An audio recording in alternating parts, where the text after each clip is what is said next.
पवन सिंह एक से बढ़कर एक लेवल का काम कर जाते हैं और उनके फैंस को, दर्शकों को पता तक नहीं चलता है, वो नोटिस नहीं कर पाते हैं।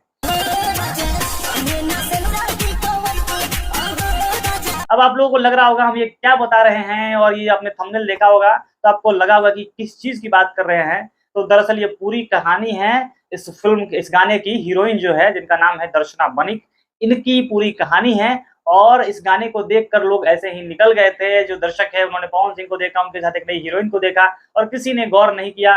ना हम लोगों ने भी गौर किया और ना ही दूसरे यूट्यूबर्स, ऐसा देखने को कोई खबर मिली कि जो हीरोइन है वो कौन है।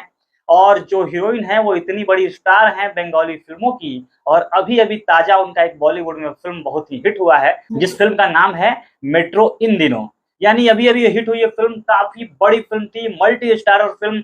बॉलीवुड के आप नेपोटिज्म वाले एक्टर्स को कह लीजिए या टैलेंटेड एक्टर्स को कर लीजिए, एक से बड़े एक जो यूथ आइकन वाले हीरो हैं, इन सभी के साथ आदित्य रॉय कपूर, अली फजल, सारा अली खान जो हैं वो, और ऐसी-ऐसी हीरोइनें, मतलब को जो यूथ को पसंद आती हैं वो, या अगर पुराने ज़माने की बात कर लीजिए, बड़े एक्टर्स की बात कर लीजिए तो अनुपम खेर इसमें है। तो यानी अगर आप बात करें तो ये कितनी बड़े स्टारर, मल्टी स्टारर फ़िल्म थी, और उसमें एक हीरोइन जो होती हैं, जो बंगाली लड़की का किरदार निभाती हैं, और उनका नाम है दर्शना बनिक। और वहीं वो लड़की हैं, आप स्क्रीन पे देख रहे होंगे, ये हीरोइन है पवन सिंह की, जो गाना थे जो पवन सिंह का आहू राजा।